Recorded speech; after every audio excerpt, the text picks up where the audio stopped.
წლების განმავლობაში არაერთი სენატორი, გადამდგარი გენერალი თუ სხვა მაღალ თანამდებობაზე მომუშავე ამერიკელი ამტკიცებს, რომ შეერთებული შტატების ოფიციალურ უწყებებში ყველაფერი იციან და მტკიცებულებებსაც ფლობენ. ეს პირები გაუთქმელობის შიშით ბევრ რამეს ვერ ამბობენ, რადგან სასჯელიელით. ხელი აქვთ მოწერილი ბევრი რამის გაუთქმელობაზე, ზოგიც გაურკვეველ ვითარებაში გაუჩინარდა ან ტრავმირებულია. ეს პირები ხელისუფლებისგან საზოგადოებისათვის სიმართლის გამხელას წლები აითხოვენ. საინტერესო იყო მექსიკაში განვითარებული მოვლენებიც. მექსიკელი კანონმდებლები უცნაური მოხსენების მომსწრენი გახდნენ, რის მიხედვითაც ჩვენ მარტონი არ ვართ.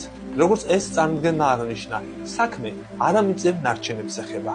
ეს მექსიკაში კონგრესის პირველი ღონისძიება იყო, რომელზეც უცხო პლანეტელების შესახებ ისაუბრეს. მეტიც, მომხსენებლებმა პოლიტიკოსებს ორი არტეფაქტი უჩვენა. მექსიკანის ჟურნალისტისა და უცხო პლანეტელების დიდი ხნის მაძიებლის ჯეიმი მაუსანის თქმით, ეს უცხო პლანეტელების ნიმუშებია. ორი პატარა სხეული ყუთებში იყო მოთავსებული. საინტერესო რომ სხეულს 3 თითი და წაგრძელებული თავი აქვს. მაუსანმა აღნიშნა, რომ სხეულები პერუში 2017 წელს აღმოაჩინეს. მისი თქმით, ისინი დაახლოებით 1000 წლისაა. თუმცა მეორე საკითხია, რამდენად სარწმუნოა წარდგენილი სხეულები.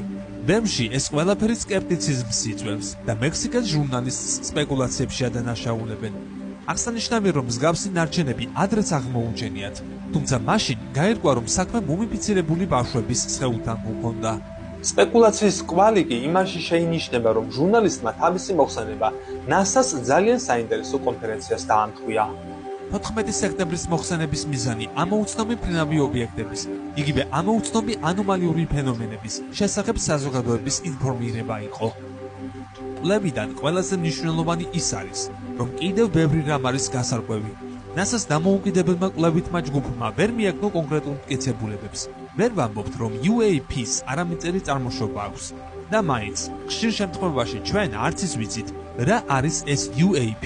რამდენიმე წლის წინ ფაქტობრივად ვატიკანმაც აღიარა უცხოპლანეტელების არსებობა. ვატიკანის ობსერვატორის დირექტორის განცხადებით, უცხოპლანეტელების არსებობა წმინდა წერილს არ ეძინა აღმდეგება. გაეროში ოფიციალურად შეიქმნა უცხოპლანეტელებთან კავშირის დეპარტამენტი. წარმომადგენლობა, რომლის თავმჯდომარე მალაიზიელი ასტროფიზიკოსი მაზლან ოტმანია. მისი თქმით, კოსმოსში ყოველწლიურად ხდება ახალი პლანეტების აღმოჩენა, სადაც სიცოცხლე შეიძლება იყოს და ამ პლანეტების მცხოვრებთაგან სიგნალებიც მივიღოთ, რისთვისაც მზად უნდა ვიყოთ.